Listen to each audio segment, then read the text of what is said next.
بسم اللہ الرحمن الرحیم الحمد للہ رب العالمین والصلاة والسلام علی سید الانبیاء والمرسلین۔ اسپیشل ٹی وی کے پروگرام پیغام کربلا کے ساتھ میں ہوں آپ کا میزبان کبیر حیات۔ ناظرین، آج جس موضوع پر ہم بات کریں گے وہ ہے فلسفہ شہادت۔ واقعہ کربلا کا مقصد کیا تھا کہ امام علی مقام اپنے حج کو موقوف کر کے اپنے اہل خانہ کے ساتھ کوفہ کی جانب آتے ہیں اور پھر کربلا، اور پھر وہاں پہ قربانیاں پیش کی جاتی ہیں۔ اس کا مقصد کیا تھا؟ فلسفہ شہادت کیا ہے؟ اور پھر کیا ایسی چیز ہے کہ اس مارکے کو اتنا عظیم بنا دیتی ہے کہ جس کی مثال پوری دنیا میں رہتی طریق تک نہیں ملتی؟ یہ سب اور بہت کچھ آج ہم جانیں گے۔ ہمارے درمیان موجود ہیں آپ کی، میری، ہم سب کی محبوب شخصیت انصر فیاض عربی صاحب۔ آپ مذہبی اسکالر ہیں اور ڈفرینٹ پلیٹ فارمز پہ آپ انہیں سن چکے ہیں۔ آئیے ان کی طرف بڑھتے ہیں۔ اور جناب، آپ مجھے سن پا رہے ہیں؟ کی آواز آ رہی ہے؟ جی انصر صاحب، آپ نے اپنا مصروف وقت نکالا اور آپ اس وقت ہمارے ساتھ موجود ہیں۔ انتہائی مشکور ہوں کہ آپ نے وقت دیا۔ پہلا سوال جو میں آپ کے لیے لے کر آ رہا ہوں وہ یہ ہے کہ آپ کے نزدیک شہادت کا فلسفہ کیا ہے؟ فلسفہ شہادت کیا ہے کہ امام علی مقام اپنے حج کو موقوف کرتے ہیں اور کربلا کی جانب آتے ہیں؟ یقیناً یہ واقعہ کربلا کی اہمیت کی طرف اشارہ ہے، اور وہاں پہ آ کے عظیم شہادت پیش کی گئی، عظیم جو ہے وہاں پہ آ کے ایک جنگ لڑی گئی، اور ایسی جنگ جو رہتی طریق تک ہمیں نہ دوبارہ ایسی جنگ دیکھنے کو ملے گی اور نہ اس سے قبل ملی ہے۔ تو کیا سمجھتے ہیں فلسفہ شہادت کیا ہے؟ بسم اللہ الرحمن الرحیم، نعبد نصلی و نسلم علی رسولہ الکریم الحنین المکین الرؤوف الرحیم، اما بعد، فاعوذ باللہ من الشیطان الرجیم، بسم اللہ الرحمن الرحیم۔ لقد کان لکم رسول اللہ اسوۃ حسنہ۔ فلسفہ شہادت کو ڈسکس کرنے کے لیے ہمیں پہلے اس مقصد کو سمجھنا ہوگا جس مقصد کے لیے نواسہ رسول امام علی مقام امام حسین علیہ السلام نے یہ اتنا بڑا قدم اٹھایا، جو قدم ان کے پیارے نانا جان رسول اللہ صلی اللہ تعالیٰ علیہ وآلہ وسلم کی تربیت کا اثر تھا۔ آپ کا کربلا میں جانا اور اتنی عظیم قربانی دینا بے شک در حقیقت اسی اسوہ حسنہ کا تسلسل ہے جو قرآن کریم فرقان حمید میں اللہ رب العزت نے تمام مسلمانوں کے لیے فرض کر دیا۔ امام علی مقام امام حسین علیہ السلام، آپ اس اسوہ حسنہ کی بے مثال جو ہے وہ ایک تسلسل کا نام آپ کی شخصیت ہے۔ بے شک ایسے ہی ہے۔ یہ وہ تسلسل تھا جو حضور نبی کرم صلی اللہ تعالیٰ علیہ وآلہ وسلم کا اس دنیا میں آنے کا مقصد تھا۔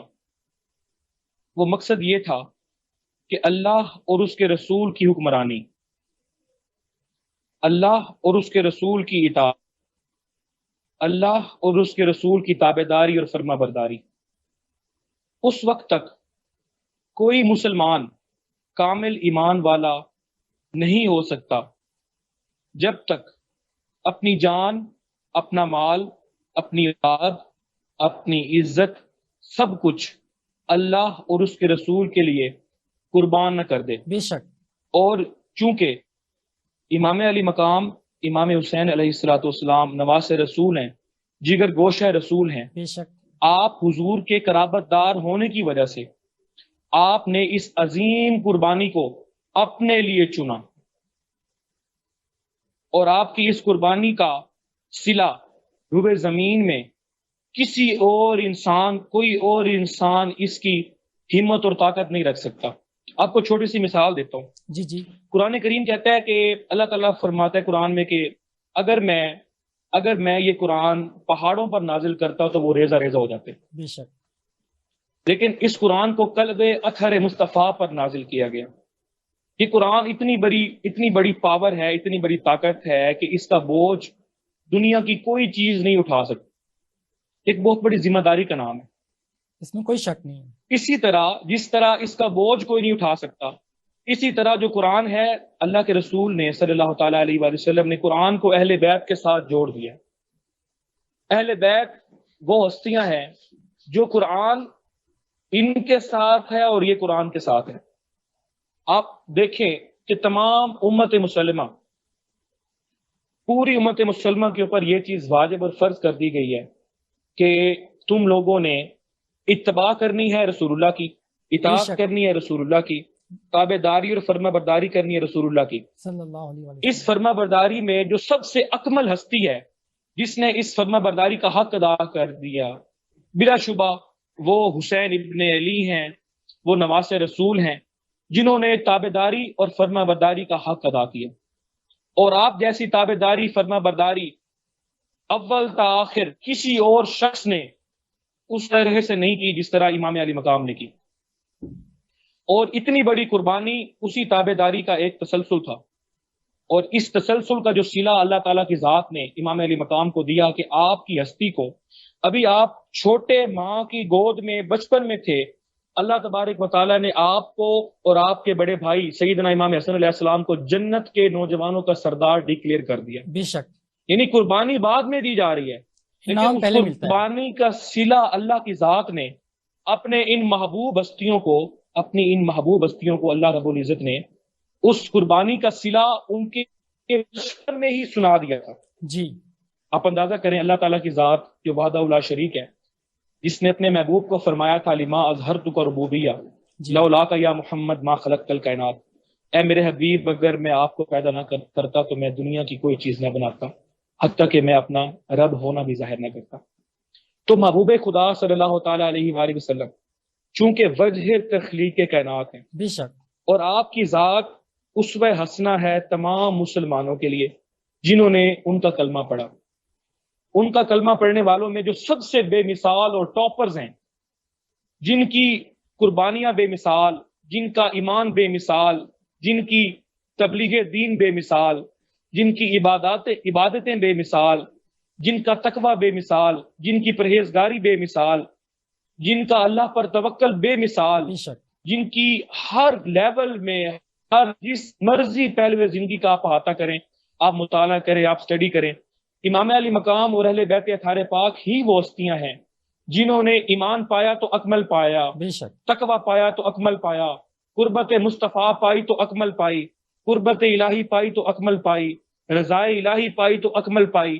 یعنی ہر ایک پہلو زندگی میں جن ہستیوں نے کمال حاصل کیا اللہ کا عشق پانے میں، اللہ کا قرب پانے میں، وہ اہل بیت رسول ہیں۔ بے شک، سورۃ الشورى ہے قرآن کریم کی، اس میں اللہ تبارک و تعالیٰ نے ارشاد فرمایا، بسم اللہ الرحمن الرحیم، قل لا اسألکم علیہ اجرا الا المودۃ فی القربى۔ یہ آیت مبارکہ ایک ایسے موقع پہ نازل ہوئی ہے جس موقع کے اوپر صحابہ کرام رضوان اللہ تعالی مجمعین نے، جمہور نے، صحابہ کے جمہور نے یہ فیصلہ کیا، آپس میں مشاورت کی کہ ہم رسول اللہ صلی اللہ تعالی علیہ وآلہ وسلم کی خدمت اقدس میں کچھ نذرانہ، کچھ اجرت جو حضور نے ہمیں تبلیغ دین کی ہے، جو ہمیں جنت جیسی نعمت کے بارے میں بتایا ہے اور ہمیں جنت کی بشارتیں دی ہیں، جی، اور ہمیں ایک رشد و ہدایت کے راستے پہ لگایا ہے، ہمیں استقامت کا پہاڑ بنایا ہے، کیوں نہ ہم اللہ کے رسول صلی اللہ تعالی علیہ وآلہ وسلم کو کچھ اجرت اس کی دیں۔ تو اس اجرت کے اوپر جب ان لوگوں نے فیصلہ کیا تو اللہ رب العزت نے اپنے پاک محبوب حضور رحمت للعالمین خاتم النبیین صلی اللہ تعالی علیہ وآلہ وسلم کی طرف قرآن نازل فرمایا، اور آیت مبارکہ میں اللہ تعالیٰ نے یہ کہا، کھل اے میرے حبیب، میرے کریم مصطفیٰ صلی اللہ تعالی علیہ وآلہ وسلم، آپ فرما دیجئے کہ میں تم سے اجرت کا سوال نہیں کرتا سوائے اس کے کہ تم الا المودۃ فی القربى، کہ تم میری اہل بیت سے مودت کرو۔ محبت کرو۔ اب یہاں پر ایک ٹرم بڑی غور طلب ہے، ایک لفظ بڑا غور طلب ہے، مودت کا۔ جی، مودت کیا ہے؟ اللہ تبارک و تعالیٰ نے بارہا حدیث میں اور قرآن میں احب کا لفظ استعمال کیا، حب کا لفظ استعمال کیا، جسے محبت کہتے ہیں، لیکن اللہ تبارک و تعالیٰ نے ان ہستیوں کے اوپر آپ دیکھیں کہ عربی لغت میں وہ لفظ چنے ہیں کہ جو کسی اور نبی کے لیے بھی نہیں چنے گئے، ان سے محبت کے لیے نہیں چنے گئے، حتیٰ کہ اپنے لیے بھی اللہ تبارک و تعالیٰ نے یہ لفظ نہیں چنا، اللہ نے اپنی ذات کے لیے بھی اس لفظ کا انتخاب نہیں کیا۔ آپ اس لفظ کی انتہا سے اندازہ لگائیں کہ ان ہستیوں کے ساتھ قربت، ان کی نسبت، ان کی مائیت ان کے ساتھ جڑنا وہ امت محمدیہ صلی اللہ تعالیٰ علیہ وآلہ وسلم کے لیے کتنا اہم تھا. بے شک. کہ اللہ تبارک و تعالیٰ کی ذات فرماتی ہے کہ تم لوگوں کے لیے اہل البیت کے ساتھ مودت کرنا یہ لازم کر دیا ہے، یہ فرض کر دیا ہے. ٹھیک ہے، یعنی اللہ کے نبی فرما رہے ہیں کہ تم لوگوں سے میں اجرت کا سوال نہیں کرتا. اللہ کہہ رہے ہیں میرے محبوب کہہ دیجئے کہ میں تم سے اجرت، اپنی رسالت کی عوض اجرت طلب نہیں کرنا چاہتا سوائے اس کے کہ تم میرے اہل بیت سے مودت کرو. مودت ایک ایسی ٹرمنالوجی ہے، اگر اس کی بندے کو سمجھ آ جائے نا تو اس کا ایمان کامل ہو جاتا ہے. یہاں اپنی مودت کے حوالے سے بات کی ہے جب قطعۃ العامی کی معذرت میں یہاں رہتی یہ پوچھنا چاہوں گا کہ لغوی اعتبار سے یا اس کا مفہوم اگر آپ واضح کر سکیں ہماری آڈینس کے لیے تاکہ یہ بات واضح ہو جائے. جی میں مودت کا جو لفظ ہے اس کا مطلب آپ کو بتاتا ہوں. دیکھیں مودت کی ایک بڑی مثال ہے فقہا کے نزدیک، علماء کے نزدیک، صوفیاء کے نزدیک، اولیاء کے نزدیک. جی مودت مچھلی کو پانی کے ساتھ ہوتی ہے، یعنی جب مچھلی پانی سے باہر آتی ہے تو وہ تڑپ تڑپ کر جان دے دیتی ہے. بے شک. اہل بیت اطہار پاک کے ساتھ اس قدر عشق کیا جائے، ٹوٹ کر عشق کیا جائے کہ کوئی لمحہ ان کی بات سے خالی نہ گزرے. سبحان اللہ. کوئی بات ایسی نہ ہو جن میں ان کی بات نہ ہو. کیا خوبصورت بات کی آپ نے. اس لمحے کو آپ موت سمجھیں، اس بات کو آپ موت سمجھیں، یعنی ان کے ذکر کے بغیر کوئی ذکر کرنا. آپ ان کے ذکر کی بات کرتے ہیں.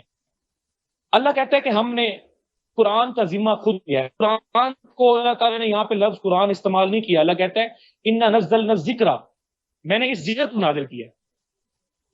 اب میں آپ کو ذکر کی طرف لے کے آنا چاہتا ہوں کہ آپ کو فلسفہ شہادت امام حسین سمجھانے کے لیے وہ بنیادی اصولوں کی طرف لے جا رہا ہوں جی جی جن کی وجہ سے امام حسین علیہ السلام نے قربانی دی ہے. جی جو امام حسین علیہ السلام کا مقصد تھے وہ ساری چیزیں سمجھنے کے لیے ہمیں پہلے قرآن و حدیث پہ آنا پڑے گا. بے شک. تو آپ دیکھیں ذکر، اللہ تعالیٰ کہتا ہے وَرَفَعْنَا لَكَ ذِكْرَكَ، وہاں پہ بھی اللہ نے ذکر کی بات کی، یہاں پر بھی اللہ نے ذکر کی بات کی. اچھا اب یہ جو ذکر ہے نا یہ بڑی جامع تعریف ہے عبادت کی.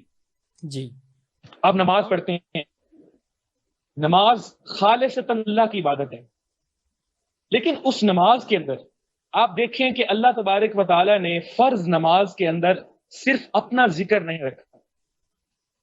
اللہ کے جب ہم کہتے ہیں، جب ہم سورۃ اخلاص پڑھتے ہیں اس میں اللہ تعالیٰ کہتا ہے کہ ہم تیری عبادت کرتے ہیں، تجھ سے مدد مانگتے ہیں. یہ سورہ فاتحہ بندے کہتے ہیں ہمیں ان لوگوں کے راستے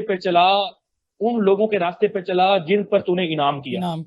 آپ اللہ نے انعام کن لوگوں پر کیا اور کون لوگ ہیں جو اللہ کی عبادت کا حصہ بن گئے؟ یعنی اللہ نے فرض نماز میں ان کا ذکر کیا. جی. آپ اندازہ کریں ان لوگوں کے مقام اور مرتبے کا اندازہ کریں کہ جن کے ذکر کے بغیر نماز ادھوری ہے. جی آپ اندازہ کریں یہ وہ ہستیاں ہیں. اور اللہ تعالیٰ کے محبوب نے پتہ کیا فرمایا میرے یہ دونوں بیٹے جنت کے نوجوانوں کے سردار ہیں. اور جبکہ قرآن کہہ رہا ہے کہ جب تم جنت جاؤ گے تو یہ سب سے بڑی کامیابی ہے. آپ اندازہ کریں کہ عام مسلمان اور مومن جب جنت میں جائے گا تو اللہ کہتا ہے یہ سب سے بڑی کامیابی ہے. جی. اب اس سے بڑی کامیابی ہے جنت کے نوجوانوں کا سردار ہونا. آپ اندازہ کریں کہ حسنین کریمین اور اہل البیت کی جو مراتب اور فضیلتیں ہیں وہ اتنی ہے کہ ہم کوئی بھی عبادت لیں گے، کوئی بھی ریاضت لیں گے، اس عبادت اور ریاضت میں کوئی نہ کوئی شاخ، کوئی نہ کوئی پہلو اہل بیت اطہار پاک کے حوالے سے آلریڈی موجود ہوگا. جی ٹھیک ہے. اب عبادت خداوندی میں ذکر اہل بیت شامل ہے، یعنی نماز میں ذکر اہل بیت شامل ہے. اہل بیت وہ لوگ ہیں جن کے اوپر اللہ کا انعام ہوا، جو کامیاب ہوئے، جن کے راستے پر چلنے کا اللہ تعالیٰ نے کہا. اب اہل بیت اللہ کی نماز میں فرض کر دیے گئے. اہل بیت ہمارے اوپر 5 وقت فرض ہیں. پھر ہم جب سجدہ کرتے ہیں، سجدے میں ہمارے سامنے فقط اللہ کی ذات ہے. بے شک سجدہ غیر اللہ کے لیے شرک ہے. حالانکہ اللہ تبارک و تعالیٰ اسی قرآن میں اپنے ملائکہ سے کہتا ہے کہ تم غیر اللہ کو سجدہ کرو، یعنی آدم کو. ایک جگہ پہ اللہ غیر اللہ کو سجدہ کروا رہا ہے اور اس جگہ پہ اللہ تعالیٰ منع فرما رہا ہے. اب وہ یا تو پھر آدم غیر اللہ نہیں ہے. ٹھیک ہے. اب یہ سمجھنے کے لیے میں ضروری ہے کہ جو پاک ہستیاں ہوتی ہیں، حسنین کریمین ہیں، اللہ کے پیغمبر ہیں، اولیاء ہیں، صوفیاء ہیں، ان لوگوں کا ذکر اللہ کی عبادت ہے. کیونکہ یہ لوگ اللہ کی عبادت میں تذکرے میں شامل ہیں، ذکر میں شامل ہیں، ٹھیک ہے. نماز میں یہ لوگ شامل ہیں. جب ہم نماز میں سجدہ کرتے ہیں سامنے اللہ کی ذات موجود ہے. جب ہم نشود میں بیٹھتے ہیں تو ہم کہتے ہیں السلام علیکہ ایھا النبی، یا نبی آپ پر سلام ہو. پھر اس کے بعد ہم درود ابراہیمی پڑھتے ہیں، اس میں تذکرہ ابراہیم شامل ہے، جی تذکرہ امام حسین شامل ہے، تذکرہ سیدنا مولا علی کرم اللہ تعالیٰ وجہ الکریم شامل ہے، تذکرہ فاطمہ الزہرا شامل ہے، تذکرہ اولیاء شامل ہے، تذکرہ صوفیاء شامل ہے، تذکرہ ماں باپ شامل ہے.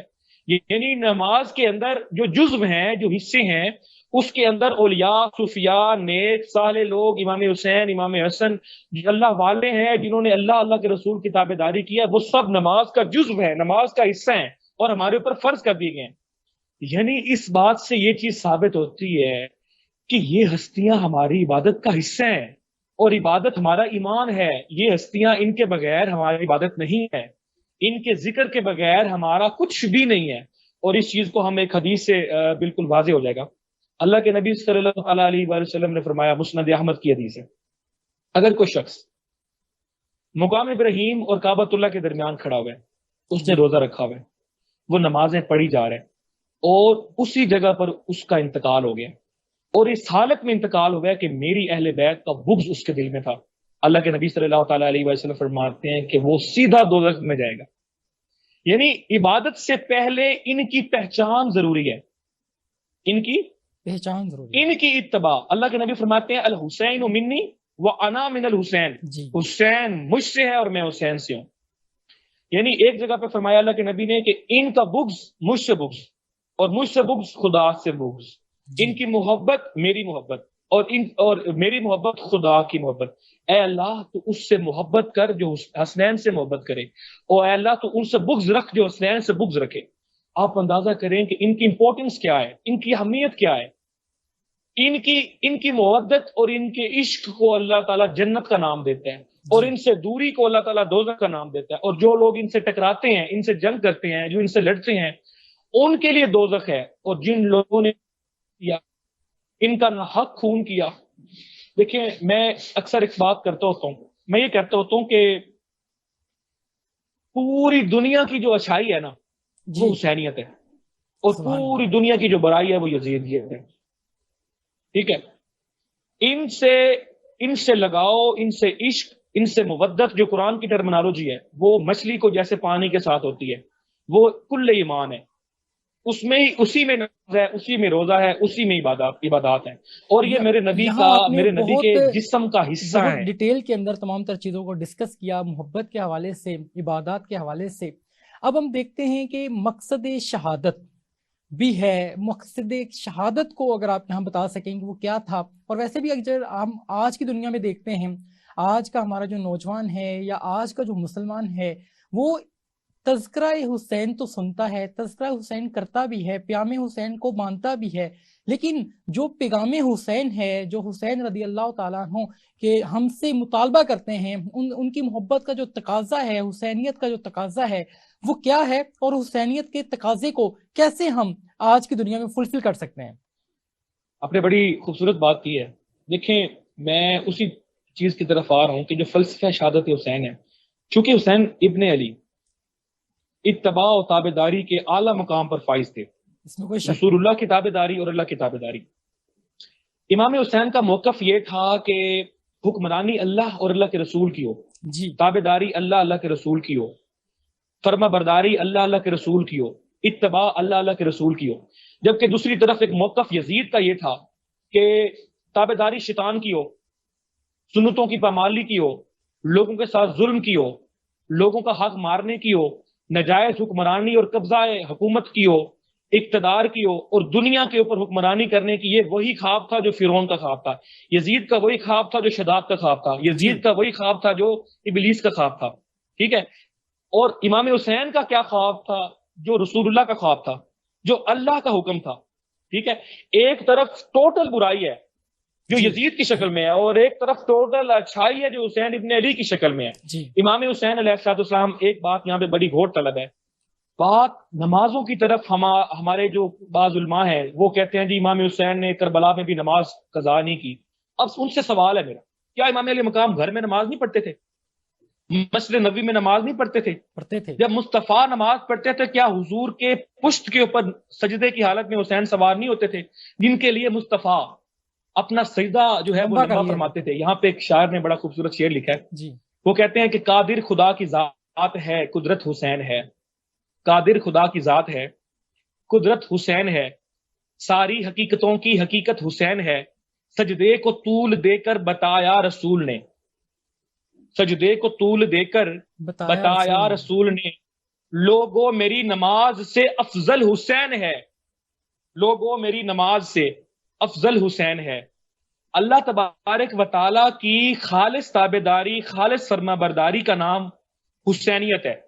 اللہ تبارک و تعالیٰ کی مخلص تابعداری اور مخلص فرما برداری اور اطاعت کا نام حسینیت ہے، اور اللہ تعالیٰ کی نافرمانی کا نام، اللہ تعالیٰ کے خلاف کچھ قدم اٹھانے کا نام، اللہ تعالیٰ کی اتباع سے خارج ہونے کا نام، اللہ تعالیٰ کے حکم سے نکلنے کا نام، وہ یزیدیت ہے، وہ شیطانیت ہے، وہ فرعونیت ہے، وہ سب سے بڑی برائی ہے۔ امام علی مقام نمازیں کربلا کے علاوہ گھر میں بھی پڑھتے ہوتے تھے، وہ مقصد سمجھے کہ جس مقصد کے لیے حسین ابن علی نکلے ہیں۔ جی انصر فیاض صاحب، اگر آپ مجھے سن پا رہے ہیں تو آپ نے یہاں بہت پیارے انداز میں تمام تر باتوں کو ڈیٹیل میں ڈسکس کیا۔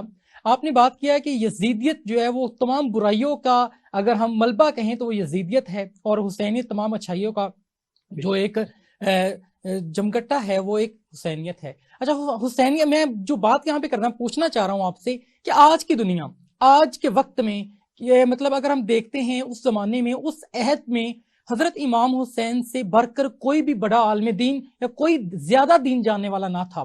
اس عہد میں سب سے زیادہ اگر خلافت کا حقدار تھا وہ یقیناً تھے تو امام علی مقام تھے۔ اور آج کی دنیا میں، آج جب ہم دیکھتے ہیں اپنے معاشرے کو، اپنے اوورال ارد گرد کے معاملات کو دیکھتے ہیں، آج بھی کیا یزیدیت ہمیں نظر نہیں آتی کہ آج ہمارے اقتدار کے ایوانوں میں وہ لوگ موجود ہیں جن کا دین سے ہمیں کم تعلق نظر آتا ہے، اور جو ہماری مساجد ہیں یا ہمارے جو مذہبی درسگاہیں ہیں وہاں پہ وہ لوگ موجود ہیں جو دین کو مکمل طور پہ جانتے ہیں۔ تو آج سیاست کے اندر یہ فقدان، یہ تمام تر چیزیں کیوں ہیں؟ اور آج کی دنیا میں جو پیغام حسین ہے سیاست کے حوالے سے وہ کیا ہے، اور اس کو ہم کیسے امپلیمنٹ کر سکتے ہیں؟ دیکھیں، حضور نبی اکرم صلی اللہ تعالیٰ علیہ وآلہ وسلم کی حدیث مبارکہ ہے، حضرت ابو سعید خدری سے روایت ہے جی، اللہ کے نبی نے فرمایا کہ ظالم حکمران کے سامنے کلمہ حق بلند کرنا یہ سب سے بڑا جہاد ہے۔ بے شک امام علی مقام اس جہاد پر قائم تھے، اس میں کوئی شک نہیں۔ آپ نے ہر برائی کے خلاف، شراب کے خلاف، زنا کے خلاف، ظلم کے خلاف، جبر و بربریت کے خلاف، کرپشن کے خلاف، بے ایمانی کے خلاف، گنڈا گردی کے خلاف، لوگوں کا حق غصب کرنے کے خلاف، آپ نے ہر برائی کے خلاف اپنی جان، مال، ہر چیز آپ نے قربان کر دیا، لیکن برائی کے ساتھ کمپرومائز نہیں کیا۔ جی، ہمارے اس معاشرے میں عصر حاضر میں ہمیں اس فلسفہ شہادت امام حسین کو سمجھنے کے لیے آپ کے ایک شہادت سے ایک سٹیپ پہلے جانا پڑے گا، اور اس چیز کا پتہ لگانا پڑے گا کہ جس مقصد کے لیے امام علی مقام نے اتنی بڑی قربانی دی ہے، در حقیقت وہ قربانی برائی کے خلاف ڈٹ جانا ہی آپ کا مقصد تھا۔ جی، اور یہی امر بالمعروف نہی عن المنکر کا حکم تھا اللہ تعالیٰ کا۔ آپ ہر پہلو میں اللہ تعالیٰ کی تابع داری میں تھے، رسول اللہ کی فرما برداری میں تھے۔ آپ کو اور آپ کے علاوہ تمام امت کو یہی چیز جو امام حسین علیہ السلام نے کر کے دکھائی ہے، اسی چیز کے کرنے کا حکم اللہ تبارک و تعالیٰ نے تمام امت کے لیے واضح فرما دیا۔ اسی چیز کی تمنا اللہ تعالیٰ کی ذات کو ہے کہ میرا بندہ حسین کے نقشے قدم پہ چلے، برائی کے ساتھ کمپرومائز نہ کرے، بے حیائی کے ساتھ کمپرومائز نہ کرے، بد عقیدگی کے ساتھ کمپرومائز نہ کرے، کسی قسم کی جہالت، کسی قسم کی گمراہی، کسی قسم کی بددیانتی، کسی قسم کی کرپشن، کسی قسم کی لوٹ مار، کسی قسم کا لوگوں کا حق غصب کرنا، لوگوں کے حقوق پر ڈاکہ ڈالنا، لوگوں کے معاملات میں لوگوں کی عزتوں کو پامال کرنا، کسی چیز کے ساتھ کمپرومائز نہ کرے۔ اور جو یزیدیت برائی کے ساتھ کمپرومائز کرنے کا نام ہے، حسینیت برائی کے خلاف ڈٹ جانے کا نام ہے۔ آج ہمارے معاشرے میں ہماری جتنی یوتھ ہے، جتنے لوگ ہیں، اگر خود کو امام حسین کا علم بردار کہتے ہیں، دیکھیں سبیلیں لگانے سے، شربت پلانے سے، نیازیں پکانے سے، کھانے کھلانا وہ ایک اجر و ثواب ہے، لیکن اس کو وہ چیزیں کر کے ہم خود کو امام حسین کے غلام نہیں کہہ سکتے بالکل ٹھیک، جب تک ہم امام حسین کے نقش قدم کے اوپر 100% عمل نہ کریں۔ امام حسین اچھے کردار کا نام ہے، بے شک، امام حسین اچھے اخلاق کا نام ہے، امام حسین گالی گلوچ سے پاک زبان کا نام ہے۔ آپ کو میری آواز آ رہی ہے؟ جی جی بالکل، امام حسین نور حق و ہدایت کا نام ہے، بے شک، امام حسین رشد و ہدایت کا نام ہے، بے شک، امام حسین اللہ کی راہ کا نام ہے، امام حسین جنت کا نام ہے، بے شک، اور بے شک، یزید دوزخ کا نام ہے، جی یزیدیت دوزخ کا نام ہے، برائی دوزخ کا نام ہے، بے حیائی دوزخ کا نام ہے، بددیانتی دوزخ کا نام ہے، جی یزیدیت اسی چیز سے پنپتی ہے، اور ہر اچھائی حسینی ہے۔ ہمیں اپنے کردار کو، اپنے تن من دھن کو، اپنے جسم کو، اپنی قرآن کہتا ہے قد افلا من تزکا، جس نے تزکیہ کیا، جس نے پاکی اختیار کی وہ کامیاب ہو گیا۔ کامیاب ہو گیا، حسین ابن علی پاکی کا وہ مزاج ہیں کہ جن کے بارے میں قرآن کہتا ہے کہ ان کو اس طرح پاک کیا گیا جس طرح پاک ہونے کا حق ہوتا ہے۔ جی تو یہ ہستیاں، اس چیز سے ایک اور بھی چیز سامنے آتی ہے کہ ان ہستیوں سے پتہ ہے کون دور ہے؟ جی جی بولیں، قرآن نے کہا ہے کہ ہم نے ہر ایک رجس، ہم نے ایک ناپاکی، ہر ایک غلاظت، ہر ایک برائی ان سے دور کر دی ہے۔ اب جو لوگ حسینی ہیں وہ ناپاک نہیں ہیں کیونکہ وہ ان کے قریب ہیں، اور اللہ نے ناپاک لوگوں کو، جو بدگماش لوگ ہیں، جن کا اچھائی کے ساتھ کوئی تعلق نہیں ہے، جن کا دین اسلام کے ساتھ کوئی، وہ حسین سے بھی دور ہیں، حسینیت سے بھی دور ہیں، جی وہ رسول اللہ سے بھی دور ہیں، قرآن سے بھی دور ہیں، حدیث سے بھی دور ہیں۔ اور جو لوگ قرآن و حدیث کے نزدیک ہیں، رسول اللہ کے نزدیک ہیں، حسین کے نزدیک ہیں، اہل بیت کے نزدیک ہیں، خلفاء راشدین کے نزدیک ہیں، یہ لوگ وہ ہیں جو کامیابی پانے والے بے ہیں۔ شک، انہی کے بارے میں قرآن کہہ رہا ہے قد افلا من تزکا، یہ وہ لوگ ہیں جنہوں نے ان پاکوں کے ساتھ پاک ہو کر پاکی پا لی اور جنت میں داخل ہو گئے۔ یہ وہ لوگ ہیں، انہی کے لیے قیامت کے دن اللہ کہتا ہے کہ ان کو کوئی خوف نہیں ہوگا، ان کو کوئی کسی قسم کی کوئی تکلیف نہیں ہوگی۔ یہ وہ لوگ ہیں جن کو دنیا میں کوئی خوف نہیں ہوتا، یہ ہر تکلیف پہ صبر کرتے ہیں۔ وَاصْبِرُوا إِنَّ اللَّهَ مَعَ الصَّابِرِينَ، اللہ کہتا ہے ان کے بارے میں یہ صبر کرتے ہیں، یہ صبر کرو، میں صبر کرنے والوں کے ساتھ ہوں۔ یہ وہ لوگ ہیں کہ جو اللہ کے ساتھ ہیں اور اللہ ان کے ساتھ ہے، یہ اللہ سے عشق کرتے ہیں، اللہ ان سے محبت کرتا ہے، یہ اللہ کے قرب کا حصہ ہے، ان اچھا کی مائیت، ان کی۔ انصر عباس صاحب، ہم یہ دیکھتے ہیں بہت سے لوگ یہ سمجھتے ہیں یا کہتے ہیں کہ تذکرہ حسین جب کیا جا رہا ہوتا ہے تو آپ حسین کی مظلومیت کو جو ہے وہ ظاہر کر رہے ہوتے ہیں، تو اس چیز کو آپ کیسا دیکھتے ہیں اور اس کا کیا آپ عوام کو آنسر دینا چاہتے ہیں؟ میں آگے جو آپ سے مزید پوچھنا چاہوں گا دیکھیں، وہ یہ ہے کہ اس پہ بڑی خوبصورت، جی جی اس پہ بولیں، بڑی خوبصورت بات میں امام حسین نے ایک اور بھی درس دیا ہے۔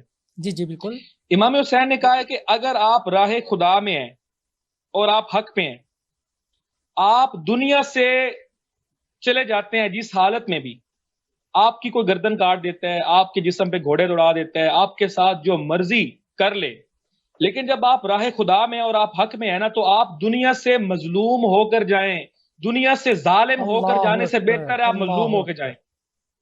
کیا آپ کو خوبصورت ساری بات کی دنیا آپ نے، غلط کہہ دے، آپ کو ساری دنیا غلط کہہ دے، آپ کو 18,000 تو کیا 36,000 مولوی کہہ دیں کہ حسین باغی ہے، لیکن حسین کہتا ہے میرا رب راضی ہے، مجھے رب ظالم نہیں کہے، مجھے بے رب شک، مظلوم کہے، مجھے رب حق پر کہے، ساری دنیا کہے یزید سچ پہ تھا، یزید حق پہ تھا، یزید اچھا تھا، یزید یہ تھا، یزید وہ تھا، ساری دنیا یزید کی تعریف کرتی ہے، رب حسین کی تعریف کرتا ہے۔ ٹھیک ہے، آپ کو ساری دنیا برا کہہ دے، آپ کو ساری دنیا غلط کہہ دے، آپ کو ساری دنیا بے وقوف کہہ دے، آپ کو ساری دنیا جاہل کہہ دے، آپ کو ساری دنیا گمراہ کہہ دے، لیکن اللہ کی ذات آپ کو ظالم نہ کہے۔ بہت آپ نے پیاری اپنا بات کی یہاں مقام پہ آپ اللہ نے کی کہ بارگاہ آپ میں کے بنانا۔ خلاف پوری دنیا ہو جائے، آپ کو پوری دنیا گمراہ سمجھے، تو آپ اس چیز کے لیے ہٹ سے مت ہٹیں، اور یہی پیغام حسین ہے۔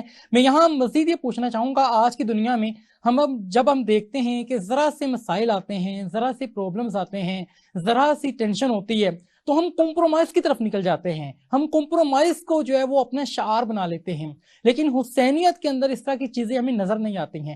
امام حسین نے تو یہ پیغام دیا کہ آپ نے آپ نے ان حالات میں بھی ڈٹے رہنا ہے، اگر سر تن سے جدا ہوتا ہے تو ہو جائے، لیکن آپ نے وہاں پہ حق کا ساتھ دینا ہے، اور آج ہم کمپرومائز کی طرف نکل جاتے ہیں، اور یقیناً ہمارے لیے ایک اس میں پیغام بھی ہے کہ امام حسین نے اپنے ہاتھوں سے جوانوں کی لاشیں اٹھائیں، اپنے آپ کو قربان کر دیا اسلام کے لیے، اور اس وقت تو ان کی بہادری کا کیا عالم ہوگا، مینٹلی طور پہ وہ کتنے زیادہ ڈسٹرب ہوں گے، اور مینٹلی طور پہ اس وقت ان کے معاملات کیا ہوں گے۔ لیکن آج ہم ذرا سے ڈپریشن میں جاتے ہیں تو ہم کمپرومائز کی طرف چلے جاتے ہیں۔ تو آج کے مسلمان کو کیا پیغام دیں گے، آج کے نوجوان کو آپ کیا کہنا چاہیں گے کہ آج ہم وہ انداز زندگی کو، وہ طرز زندگی کو، اپنے ایمان کے وہ انداز کو کیسے پا سکتے ہیں جو حسین رضی اللہ تعالیٰ عنہ کی زندگی سے ہمیں ملتا ہے؟ دیکھیے، بڑی خوبصورت آپ نے بات کی ہے، میں اس کا جواب دیتا ہوں۔ سورۃ الاسراء میں ہے، جی اللہ کہتا ہے میں تمہاری روزی تنگ بھی کر دیتا ہوں، میں تمہاری روزی فراغ بھی کر دیتا ہوں۔ چونکہ حسین ابن علی نے پوری زندگی اپنی روزی کی فکر نہیں کی، بے شک، ٹھیک ہے۔ امام حسین نے پوری زندگی اپنی ذات کی فکر نہیں کی، امام حسین نے پوری زندگی اتباع رسول اور اتباع خدا بندی نے گزاری۔ بے شک، آج ہم کہتے ہیں کہ ہم مسلمان ہیں، ہمیں جی قرآن کے اوپر پورا یقین ہے، لیکن ہم قرآن پڑھتے نہیں ہیں۔ ہمارے معاشرے میں المیہ یہ ہے کہ حفاظ کرام، کئی زیادہ تعداد میں حفاظ کرام ہے، لیکن افسوس یہ ہے کہ وہ لوگ قرآن کی تلاوت کرتے ہیں مگر قرآن ترجمے کے ساتھ نہیں پڑھتے۔ جی یہ المیہ ہے، ان کو یہ بھی نہیں پتا ہوتا فَبِأَيِّ آلَاءِ رَبِّكُمَا تُكَذِّبَانِ کا مطلب کیا ہے۔ جی جی، بہت خوب بات کی ایک سمپل ترین آیت ہے۔ آپ یہ بتائیں، قرآن کریم فرقان حمید میں اللہ تعالیٰ کا اعلان ہے کہ تم میں سے کوئی شخص روئے زمین پہ میرے حکم کے بغیر نہیں مر سکتا، بے شک، نہ کوئی دنیا سے جا سکتا ہے اللہ کے حکم کے بغیر، نہ کوئی دنیا میں اللہ کے حکم کے بغیر آ سکتا ہے۔ بے شک، بے شک، ماں کے پیٹ میں اللہ رب العزت نے انسان کو جو عضو عطا کیے اور اللہ تعالیٰ نے بنائے ہیں، وہ بھی اللہ کی عطا، پھر جو زندگی دی وہ بھی اللہ کی عطا، جی جی، جو سانسیں دی وہ بھی اللہ کی عطا، جو کھانا پینا دیا، نعمتیں دی وہ بھی اللہ کی عطا، ماں باپ دیے وہ بھی اللہ کی عطا، بہن بھائی دیے وہ بھی اللہ کی عطا، علم دیا وہ بھی اللہ کی عطا، چلنے پھرنے اٹھنے بیٹھنے کی طاقت دی وہ بھی اللہ کی عطا، کھانا پینا دیا وہ بھی اللہ کی عطا، بے شک، عقل شعور دیا وہ بھی اللہ کی عطا، بے شک، دیکھنے کی صلاحیت دی وہ بھی اللہ کی عطا، آپ کو جوانی دی وہ بھی اللہ کی عطا، آپ کو بیویاں دی وہ بھی اللہ کی عطا، آپ کو عزت کا روزگار دیا وہ بھی اللہ کی عطا۔ آپ مجھے یہ بتائیں، جس کا کھائیے اسی کے گیت گائیے۔ جی امام جی، علی مقام پوری زندگی اللہ اور اللہ کے رسول کے اوپر کامل ایمان میں، امام حسین کا جب ہم لفظ بولتے ہیں، امام صرف امام حسین نہیں تھے، وہ امام المتقین بھی تھے، بے وہ شک، امام المسلمین بھی تھے، وہ امام الصابرین بھی تھے، وہ امام الشاکرین بھی تھے، وہ امام المظلمین بھی تھے، وہ امام الصادقین بھی تھے، وہ تمام اچھائیوں کے امام تھے۔ بے شک، اور یزید تمام برائیوں کا امام تھا، تمام بے حیائیوں کا امام تھا، تمام بے غیرتیوں کا امام تھا۔ یعنی ہمیں سوچنا چاہیے کہ امام حسین علیہ السلام صبر کے پہاڑ تھے، انہوں نے لاشیں بھی اٹھائی ہیں، انہوں نے اپنے بچوں کو اپنے آنکھوں کے سامنے قتل ہوتے دیکھا، دیکھا ہے، ذبح بے ہوتے شک، دیکھا، اور سب کچھ دیکھنے کے باوجود انہوں نے ایک بات کی ہے، اللہ تو راضی ہے کہ نہیں ہے؟ تو راضی اللہ ہو جا، اکبر، اللہ اکبر، تو راضی ہو جا، تیری رضا میں حسین خوش ہے، تو سب کچھ لے لے۔ دیکھیں نا، میں آپ کو بتا رہا ہوں، جب آنکھیں اللہ نے دی ہیں، جب سانس اللہ نے دی ہے، جب اولاد اللہ نے دی ہے، جب ماں باپ اللہ نے دی ہے، جب رزق اللہ نے دیا ہے، جب سب کچھ اللہ نے دیا ہے، تو ہم کیوں اس چیز پہ جھجک محسوس کرتے ہیں کہ ہم اللہ کے راہ میں دینے سے کتراتے ہیں؟ ہمیں نوکریاں، جس کی 50 لاکھ تنخواہ ہے اس کو بھی اللہ نے دیا ہے، بے شک، جس کی ایک ٹائم کی روٹی کھاتا ہے اس کو بھی اللہ نے دیا ہے، بے شک، لیکن یہ چیز ذہن میں رکھیے کہ اللہ تبارک و تعالیٰ نے جس کو کم دیا ہے نا، اس کا حساب بھی تھوڑا ہے۔ اللہ تبارک و تعالیٰ نے صابرین کے لیے، شاکرین کے لیے، ہم چھوٹے سے پلانٹ میں رہتے ہیں، جی ہم آج تک اس پلانٹ کی حدود کو نہیں اس کی جانچ پڑتال کر سکے کہ وہ کہاں تک ہے، ہمیں سمندر کی گہرائیوں کا کوئی اندازہ نہیں ہے۔ بے شک، اس پلانٹ ارتھ سے باہر بھی ایک ایسی کائنات ہے جس کائنات کے اندر یہ کائنات ایک ذرے کے برابر بھی نہیں ہے۔ جی جی، بالکل، یہ جو ہمارا سورج ایک ستارہ ہے، اس ستارے سے باہر کھربوں ستارے ہیں جو سورج کو ایک سیکنڈ کے کروڑویں حصے میں ختم کر سکتے ہیں۔ اللہ اکبر کا مطلب حسین ابن علی جانتے تھے، اس لیے اتنی بڑی قربانی دی ہے۔ ہمیں اللہ اکبر کا مطلب نہیں ہے پتا کہ ہم دن میں 5 دفعہ نماز پڑھتے ہیں، اللہ اکبر کہتے ہیں، بس ہم کہتے ہیں ہم نے نماز پڑھنی ہے، ہم نے فرض ادا کر لیا۔ ہمیں اللہ اکبر کا مطلب پتا چل جائے تو ہم صحیح معنوں میں حسینی بن سکتے ہیں۔ بے شک، ہمیں لا الہ الا اللہ کا مطلب پتا چل جائے تو ہم صحیح معنوں میں حسینی بن سکتے ہیں۔ میرے نبی پاک علیہ الصلوۃ والسلام نے ارشاد فرمایا ایمان کے 64 درجے ہیں، جی جو سب سے بلند درجہ ہے وہ لا الہ الا اللہ ہے، اور جو سب سے نچلا درجہ ہے وہ راستے سے ایک تکلیف دہ چیز کو ہٹانا ہے جی جو لوگوں کو بالکل۔ تکلیف دیتی ہے۔ امام علی مقام امام حسین علیہ السلام لا الہ الا اللہ کے مرتبے پر فائز تھے۔ آپ اس ایمان کو پا چکے تھے جو حقیقی دنیا کا مقصد ہے۔ آپ نے وہ تسکین، وہ سکون جو دنیا میں ملتا ہے، آپ نے اس کو ترک کر دیا، اور وہ سکون جو اللہ کے نام کے ساتھ وابستہ تھا اس کو پا لیا۔ وہ سکون جو محمد مصطفیٰ کے نام کے ساتھ وابستہ تھا اس کو پا لیا۔ دنیا کے سکون کو ترجیح نہیں دی۔ قرآن کہتا ہے کہ جو لوگ دنیا کی زندگی کو ترجیح دیتے ہیں ان کا آخرت میں کوئی حصہ نہیں ہے۔ دنیا کی ٹیکنالوجیز کے اوپر ہم ریلائے کرتے ہیں۔ حدیث رسول ہے صلی اللہ تعالیٰ علیہ وسلم، میرے آقا فرماتے ہیں کہ دنیا کا تقابل آخرت کے ساتھ یوں ہے جیسے تم سمندر میں ایک انگلی ڈالتے ہو اور دیکھتے ہو کہ وہ انگلی اپنے ساتھ کیا لاتی ہے، یعنی ایک قطرہ، سمندر کا ایک قطرہ is equal to this world جس میں ہم رہتے ہیں۔ جی یعنی یہ دنیا کیا ہے، اتنی حقیر چیز ہے جس طرح کہ ایک سمندر کے پانی کا قطرہ، اور سمندر کی، اور جو سمندر کی جو ہے وہ اس کی حدود و قیود ہیں، آخرت اس طرح ہے کہ اس کی کوئی لمیٹیشنز نہیں ہے۔ بالکل ایسا ہی ہے، آخرت میں امام کوئی حسین علیہ السلام لمیٹیشنز نے نہیں ہے، دنیا کی اور حکومت، امام دنیا اس حسین کے علیہ مقابلے میں السلام نے کچھ بھی نہیں ہے۔ ہمارے کچھ نہیں، درمیان موجود امام رہے، حسین علیہ السلام آپ نے بات میں کی یہاں پہ یہاں بڑی پہ اہم بات شہادت ایک کے حوالے چھوٹی سی سے۔ آپ کے 2 منٹ لوں گا۔ جی امام حسین نے دنیا کی چھوٹی عارضی حکومت کو ٹھکرا کر کائنات کی حکومت لے لی ہے، اور یزید نے چھوٹی سی حکومت کی وجہ سے، تھوڑی سی حکومت کی وجہ سے نواز رسول کو شہید کر کے دوزخ خرید لیا ہے۔ بے شک، حضرت صالح علیہ السلام کی اونٹنی کو جن لوگوں نے قتل کیا تھا، اللہ نے کہا تھا ان کے بارے میں، اللہ نے یہ فرمایا تھا کہ جس نے صالح کی اونٹنی کی ایک پاؤں کی ایک حصے کو کاٹا ہے ان کے لیے آدھی دوزخ کا عذاب ہے۔ آپ یہ دیکھیں کہ نبی کا جانور ہو، نبی کے جانور کی نسبت نبی کے ساتھ ہو، کوئی اس کو کاٹے تو اس کے لیے آدھی دوزخ کا عذاب ہے۔ تو جنہوں نے محمد مصطفیٰ کی جان کو تکلیف دی ہے، جنہوں نے مصطفیٰ کی جان کو، مصطفیٰ کے جگر گوشہ کو، مصطفیٰ کے جگر کے ٹکڑے کو تکلیف دی ہے، جی ان کے لیے تو میرے خیال میں پوری دوزخ کی آگ کا جو عذاب ہے وہ بھی کم ہوگا۔ تو جو ان کے کرندے ہیں، جو ان کے سپورٹران ہیں، جو ان کے نقش قدم پہ چل رہے ہیں، جو برائی کے ساتھ کمپرومائز کرتے ہیں، جو یزیدی صفات کے مالک لوگ ہیں، یقیناً ان کا حشر یزیدیوں کے ساتھ ہے۔ اور جی جو حسین علیہ السلام کے فالوورز ہیں، ان کو ماننے والے ہیں، ان کی جہاد کرنے والے ہیں، ان سے مودت کرنے والے ہیں، ان سے پیار کرنے والے ہیں، ان کے نقش قدم پہ چلنے والے، یقیناً وہ اس کائنات کے جی جو مالک ہیں، جی جن کو بالکل، اللہ ان کا تعالیٰ جو نے ٹھکانہ ہے دنیا جنت ہے، جو حضرت ان امام کے حسین ساتھ رضی ان کا اللہ حشر تعالیٰ عنہ کے نقشے قدم پر چلتے ہیں۔